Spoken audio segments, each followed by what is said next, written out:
2024 లేదా 25లో డిగ్రీ లేదా బీటెక్ చదివారా? సాఫ్ట్‌వేర్ జాబ్ కోసం ఎదురు చూస్తున్నారా? అయితే కోడ్ జ్ఞాన్ 100 డేస్ కోర్సులో చేరండి. జాబ్ సాధించండి. నమస్తే, వెల్కమ్ టు సుమన్ టీవీ. నేను మీ యాంకర్ సిరి.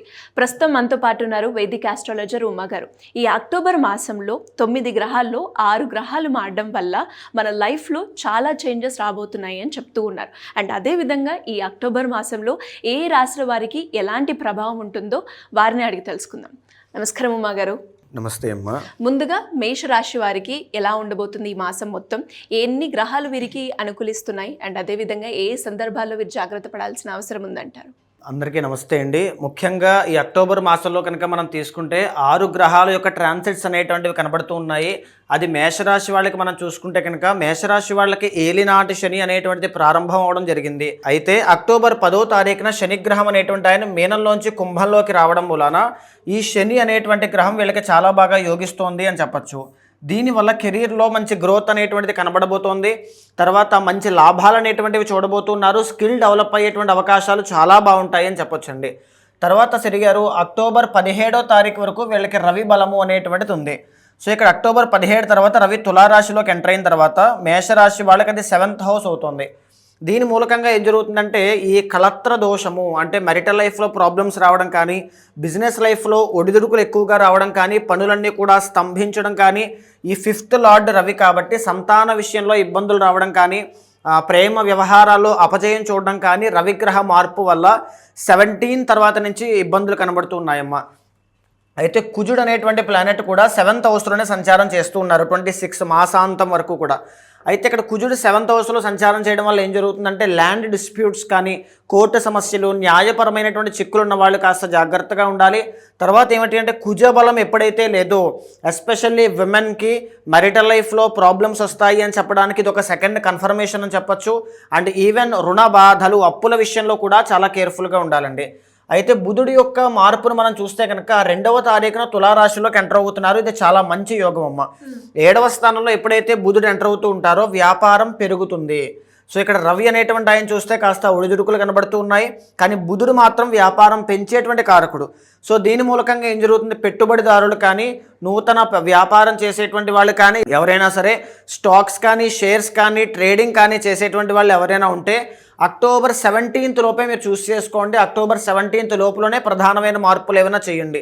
17 తర్వాత నుంచి అంత యోగంగా కనిపించడం లేదు, అంటే శుభంగా కనిపించట్లేదు. కాబట్టి 17th లోపులో అది ఏ నిర్ణయం అయినా సరే దాని లోపలనే తీసుకోండి.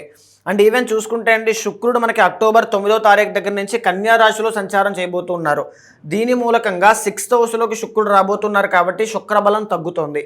దీనివల్ల ఏం జరుగుతుంది, సినీ, నాటక కళారంగాలు, నృత్య, గీత, వాద్యాది రంగాలు, తర్వాత ఏఐ, వర్చువల్ రియాలిటీ ఇలాంటి ఫీల్డ్స్లో వర్క్ చేసేటువంటి వాళ్ళకి, శుక్రబలం కావాలి అని కోరుకునేటువంటి వాళ్ళకి ప్రేమ వ్యవహారాల్లోనూ ముఖ్యమైనటువంటి మార్పులు జరగబోతున్నాయి అని చెప్పచ్చు. ఊహించినటువంటి మార్పులు.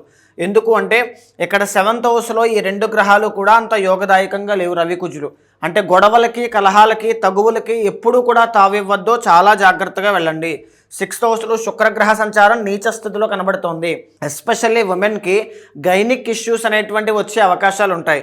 పీసీఓడి కానీ, పీసీఓఎస్ కానీ, థైరాయిడ్ ఇష్యూస్ కానీ వచ్చే అవకాశములు ఉంటాయి. కాబట్టి వేరే కేర్ఫుల్గా ఉండాలి. ఆ విషయంలో చాలా జాగ్రత్త. అండ్ ఇంకా చూస్తే మా పంచమంలో కేతుగ్రహ సంచారము, నడవడికలో, బిహేవియర్లో చేంజెస్ అనేటువంటివి రావడం కావచ్చు. ప్రేమ వ్యవహారాల్లోనూ, సంతాన విషయంలో నిరాశ, నిస్పృహలకు గురయ్యే అవకాశాలు ఎక్కువగా కనబడుతుంది. అన్నిటికంటే ముఖ్యమైనటువంటిది గురుడు కూడా ఈ మాసంలో ట్రాన్సిట్ అనేటువంటిది కనబడుతోందమ్మా.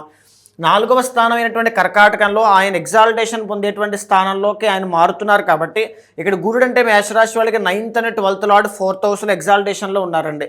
ఏదైనా ఒక కొత్త గృహము, ఇల్లు కొనుక్కునేటువంటి యోగము కావచ్చు, ఆర్ లేకపోతే మనీ కావచ్చు, బంగారం కొనేటువంటి యోగం కావచ్చు, లేకపోతే ఎనీథింగ్ అండి. గురుడు అంటే ఒక శుభకార్యం, ఒక పెళ్ళి, లేకపోతే ఇలాంటి విషయాల్లో ముందుకు తీసుకెళ్లేటువంటి అవకాశాలు ఎక్కువగా కనబడతాయి. కానీ ఇక్కడ గురుడు 4వ స్థానంలో అంత యోగించడు. కాబట్టి మీరు ఏం చేయాలి అంటే ప్రతి గురువారము శనగలు కేజింపావు దానంగా ఇవ్వడం వల్ల మరింత గురుబలం పెరుగుతుంది. సో దానివల్ల డబ్బు ఆదాయం పెరుగుతుంది. తర్వాత ఆస్తులు కొనేటువంటి యోగం పెరుగుతుంది. 10 మందికి పెట్టే చేయవుతుంది. పుణ్య కార్యక్రమాలు చేస్తారు, దైవ దర్శనాలు చేస్తారు, దాన ధర్మాలు ఎక్కువగా చేయడం, ఇలాంటివన్నీ కూడా ఈ గురుడు ఇక్కడికి మారిన తర్వాత అంటే ఎప్పటి నుంచి అంటే అక్టోబర్ ఫస్ట్ వీక్ దగ్గర నుంచి వీళ్ళకి ఆ చేంజెస్ అన్నీ కూడా కనబడుతున్నాయండి. స్పిరిచువల్లీ ముందుకు వెళ్ళడం లాంటివి ఎక్కువగా కనబడుతూ ఉన్నాయమ్మా. సో చాలామంది మేషరాశి వాళ్ళు ఏ రియల్ ఎస్టేట్ వ్యాపారం చేసేవాళ్ళు కానీ, ఎవరైనా భూమికి సంబంధించిన వ్యవసాయదారులు కానీ అలాంటి వాళ్ళు కూడా ఎలా ఉంటుందనేది ప్రతి మాసం అడుగుతూ ఉంటారు. వాళ్ళ కోసం చెప్పాలంటే కుజ బలము అనేటువంటిది ఈ మాసంలో మీకు అంతగా లేదు. దీని మూలకంగా ఇన్వెస్ట్మెంట్స్ అనేటువంటివి కానీ, ఈ రియల్ ఎస్టేట్ రంగాన్ని నమ్ముకుని ముందుకు వెళ్ళడం కానీ ఈ సమయంలో చేయొద్దు, రిస్క్ చేయొద్దు. చాలా జాగ్రత్తగా వెళ్ళండి. కుజ బలం కాస్త తక్కువగా ఉంది. రియల్ ఎస్టేట్ వ్యాపారం చేస్తూ నాకు అలాంటి విషయాల్లో గ్రోత్ కావాలని కోరుకుంటే కనుక కందులు కేజింపావు దానంగా ఇవ్వండి. సుబ్రహ్మణ్య స్వామి వారికి మంగళవారం నాడు దర్శనం చేసుకోండి. చాలా మంచి శుభ ఫలితాలు అనేటువంటివి చూస్తారు. అయితే ముఖ్యంగా రాజకీయ నాయకులండి. రాజకీయ నాయకులు చాలామంది నాకు ఎప్పుడు పదవి యోగం పడుతుంది రాశిరీత్యా అని అడిగేటువంటి వాళ్ళకి ఖచ్చితంగా అక్టోబర్ 17 లోపులోనే మీరు ఏం చేయాలన్నా చేయాలి, ఏం సాధించాలన్నా సాధించాలి, దేనికి ప్రయత్నం చేయాలన్నా చేయాలి. 17 తర్వాత నుంచి రవి బలం తగ్గబోతోందండి. దీనివల్ల అవమానపడడం కావచ్చు, లేకపోతే పనులన్నీ అవ్వకపోవడం కావచ్చు, సరైన సమయానికి ఆహారం తీసుకోలేకపోవడం వల్ల హెల్త్ ఇష్యూస్ అనేటువంటివి రావడం. ఎలాంటి హెల్త్ ఇష్యూస్ అంటే డైజెషన్ ఇష్యూస్ అనేటువంటివి కనబడుతున్నాయి. ఎందుకంటే 7వ స్థానం కాబట్టి. సో జీర్ణాశయానికి, జీర్ణకోశానికి సంబంధించిన ఆరోగ్య సమస్యల విషయంలో జాగ్రత్తగా ఉండాలి. సో కుజబలం లేదు, బుధుడి యొక్క బలం సామాన్యంగా కనబడుతోంది. స్టాక్స్ కానీ, షేర్స్ కానీ, ట్రేడింగ్ కానీ చేసే వాళ్ళకి అద్భుతంగా ఉంటుందని చెప్పొచ్చు. గురుబలం పెరగడానికి శనగలు దానంగా ఇవ్వండి. శని యొక్క బలం పెరగడానికి, శని ఆల్రెడీ బలమైనటువంటి పొజిషన్లోకి వెళ్తున్నారు, కానీ శని రాహుల యొక్క కంజంక్షన్ ఉందండి.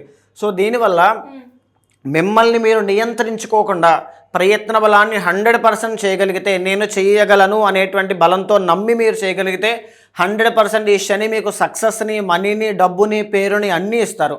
తర్వాత శుక్రుడు అయితే బాగాలేదు. ఒక 1 మంత్ తర్వాతనే శుక్రబలం కాస్త పెరుగుతుంది. కాబట్టి ఈ కళారంగం వైపు ఉన్నవాళ్ళు, ప్రేమ వ్యవహారాల్లోనూ గైనిక్ ఇష్యూస్ ఉన్న వాళ్ళైతే జాగ్రత్త వహించండి. శుక్రబలం పెరగడానికి బొబ్బర్లు కేజింపావు దానంగా ఇవ్వండి. డైమండ్స్ అనేటువంటివి పెట్టుకోండి. మహాలక్ష్మీదేవి యొక్క ఆరాధన చేయండి, చాలా బాగుంటుంది. అంటే ఉమాగారు, మరి ఈ రాశి వారికి ఈ మాసంలో కలిసి వచ్చే రోజు ఏంటంటారు? ఈ మాసంలో మేషరాశి వాళ్ళకి కలిసి వచ్చేటువంటి రోజు బుధవారం అండి. బుధుడు చాలా బాగా అనుకూలిస్తున్నాడు. బుధవారం చాలా బాగుంటుంది. నెంబర్ 5 అనేటువంటిది చాలా బాగుంటుంది. గ్రీన్ కలర్ మీకు బాగా కలిసి వచ్చేటువంటి రంగుగా ఈ మాసం వరకు మనం చెప్పొచ్చమ్మా. ఎలాంటి రెమెడీ చేసుకుంటే మీరు అన్నట్టుగానే ఈ గ్రహాల మార్పిడి వల్ల ఏదైతే సమస్య వాళ్ళు ఎదుర్కొంటున్నారో దాన్ని ఓవర్కమ్ చేయొచ్చు అంటారు? తప్పకుండా అండి. నవగ్రహాల యొక్క ఆరాధన కావాలి. నవగ్రహాల యొక్క స్ట్రెంత్ అనేటువంటిది పెరగాలి. కాబట్టి నవగ్రహాల చుట్టూ 9 ప్రదక్షిణలు చేయండి. నవధాన్యాలు దానంగా ఇవ్వండి. నవగ్రహ శ్లోకాలు పారాయణ చేయండి, చాలా బాగుంటుంది. ఇంకా ఎవరైనా కూడా మీ అపాయింట్మెంట్ గురించి, వాళ్ళు ఏదైతే సమస్య ఎదుర్కొంటున్నారో ఏ రాశి వారైనా కూడా మిమ్మల్ని అపాయింట్మెంట్ తీసుకోవాలి, మీ దగ్గరికి రావాలి అంటే ఏ విధంగా ఉంటుందంటారు? తప్పకుండా అమ్మ. అలాంటి వాళ్ళు ఎవరైనా ఉంటే మీకు స్క్రీన్ మీద కనిపించే నెంబర్కి కాల్ చేస్తే మా వాళ్ళు మీకు పూర్తి వివరాలు అందిస్తారు.